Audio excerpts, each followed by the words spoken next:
All right. What is up, guys? How are you guys doing today? Welcome back to an TA Tech News Weekly podcast. I'm your host, TA Tech, and today we are recapping WWDC. Now, I know you guys must have already seen all the recap videos, all you guys need to know by now, and I know I'm kind of late to the party. It's been a long week. I've been trying to get an episode out. I was supposed to get it out yesterday, and I never did. Now we're going to be talking a little bit about my thoughts on iOS 18. I do have it on my iPhone 10R. And honestly, guys, I honestly think so far so good. I really love how you can customize iOS to look however you please. This is my home screen. Um, have a little bit of a blue, um, theme going on here with the icons and the wallpaper. By the way, guys, this is Apple's new wallpaper that they have now. I will have a link to it down in the description if you guys want to check it out. But yeah, I mean, a lot of new stuff. Not so much with the iPhone 10R. As you guys know, all the AI functions that were announced is basically only for iPhone 15 Pro and newer. But we do get some decent stuff on older devices. I'm honestly surprised that they have let us download it on the iPhone 10R. I was really convinced, and I don't think just myself, I think a lot of people are convinced that the iPhone 10R was going to be done for this year, but it looks like it could have another year or two, which is always great. I think honestly, yeah, it has a very old chip in it and everything, but I do think for the most part, it does really, really great. And honestly, for the beta, for the developer beta, man, guys, I see no problem with it. You know what? I would honestly say if you guys have only a main device, go for it. I honestly have not seen any jitters or any problems whatsoever in this update yet. You know, but I I am using this as a secondary device, not as a primary. So that could be the reason as well. I don't know. But we're going to talk a little bit about iOS 18 and all the other Apple announcements.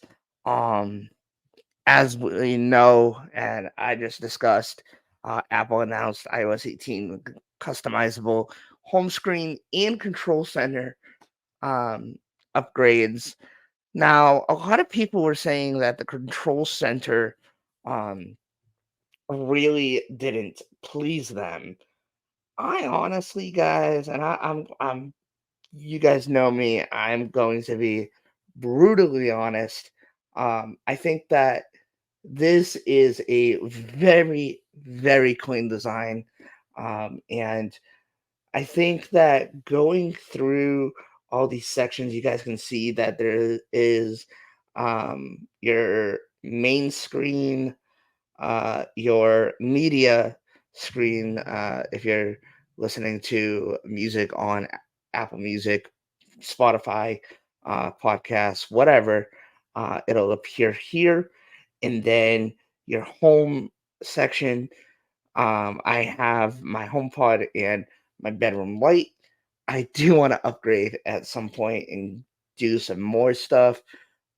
Maybe in the future, maybe at my own place. This is my parents' place, so I really don't want to mess around. But maybe at my own place at one point, I can do that.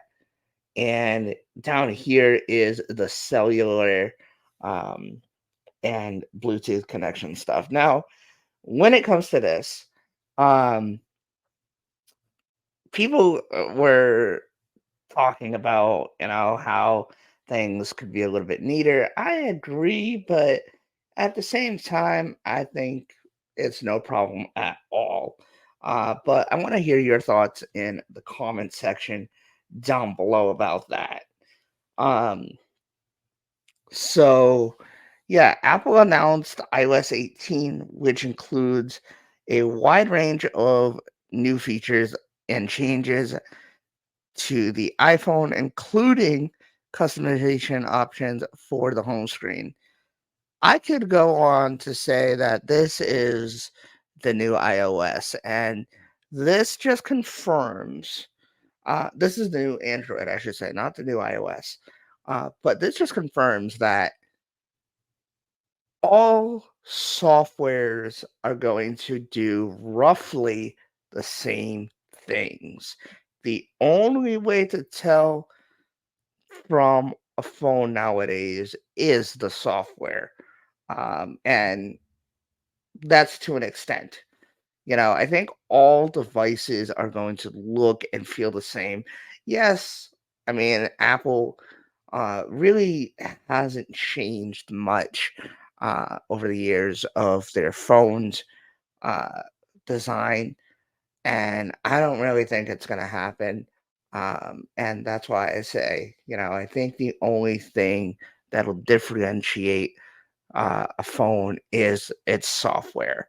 And again, that's to an extent. So, yeah, Apple Intelligence or AI was a thing.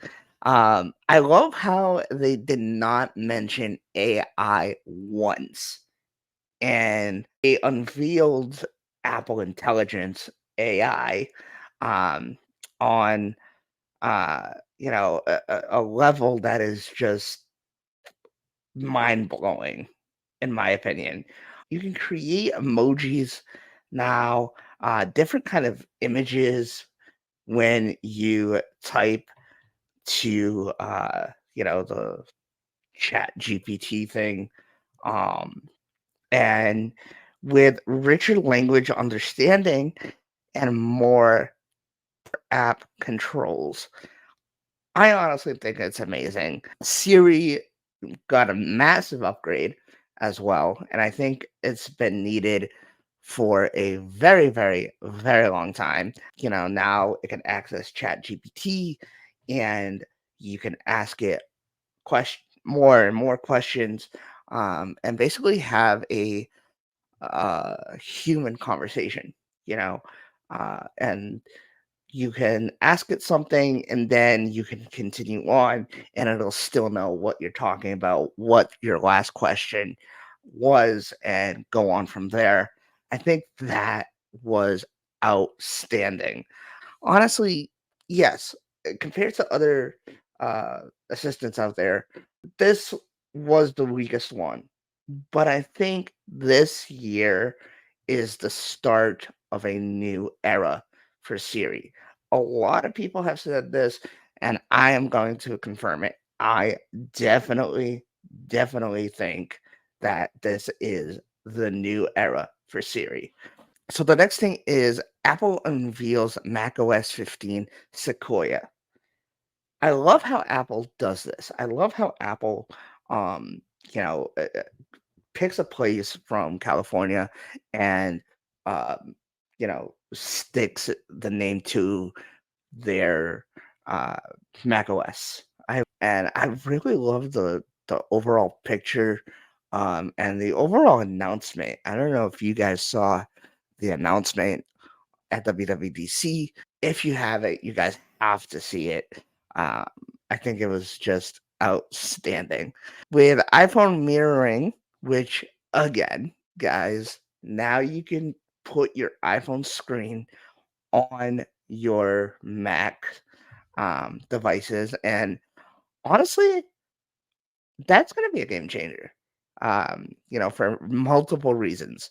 I think that's going to be a game changer, even for people who do videos like myself. I think it's going to be a game changer to get screen recordings for different videos and stuff.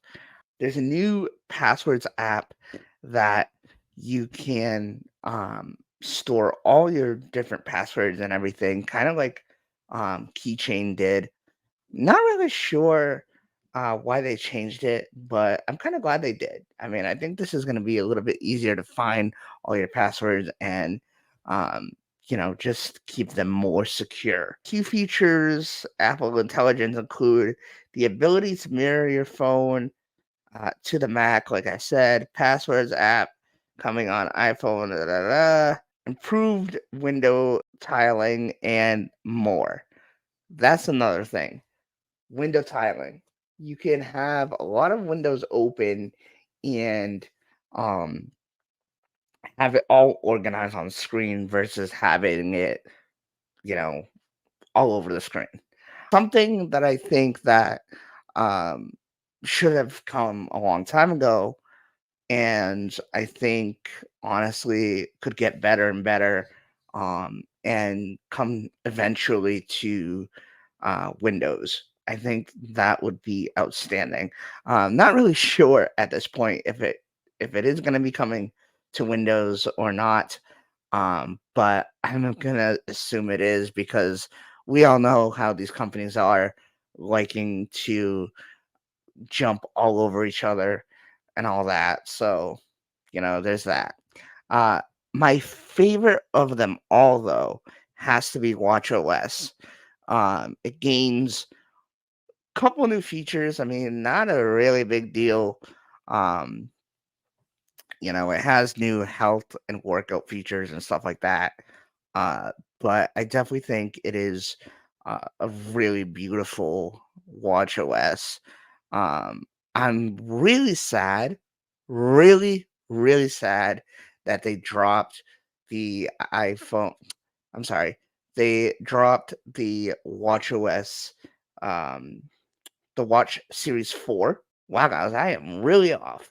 Um, but yeah, the Series 4 and the SE are first generation, by the way, are out of the picture. That means this watch will no longer upgrade.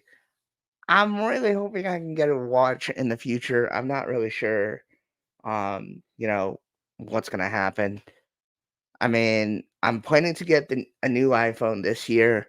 Um, Definitely not waiting for the 16 though. Probably get a 15 and call it a day, or a 15 Pro.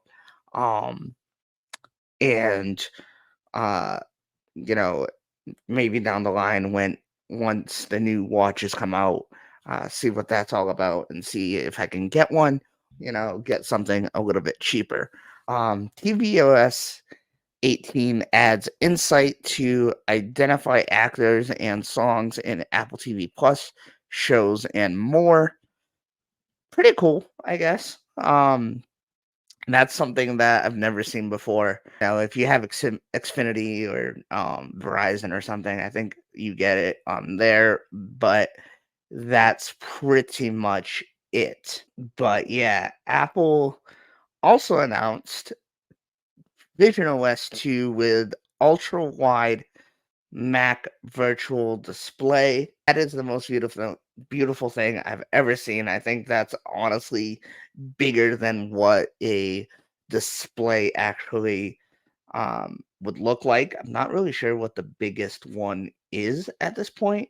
But yeah, so travel mode on trains and more. So it says here Vision OS 2 is the first ever software update for Apple's Vision Pro spatial computer, which launched in the US earlier this year and will be available to more countries um, by mid July. I'll have a list on screen of those countries uh, if you guys are interested in that. But yeah, um, Vision OS 2 can turn exciting 3D photos into spatial photos with machine learning, adds new hand gestures for frequently used features like home view and control center, introduce, introduces a larger ultra wide version of Mac Virtual Display expands on travel mode to trains, supports a physical mouse, and much more. So yeah, that is basically it for everything that Apple has announced. I will be doing videos once I can um, get more of an idea of how it is. I'm not sure if I should or not. Let me know in the comment section.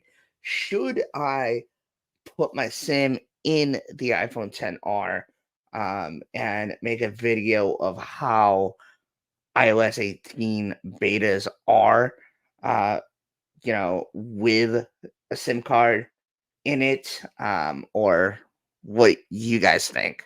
That's it, guys. I really appreciate you guys for watching.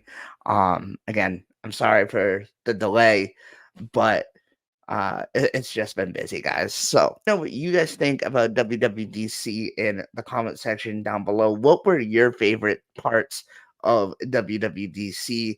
Again, I know I'm late to the party, but hope you guys enjoyed this week's mini podcast episode, and we'll see you guys next time.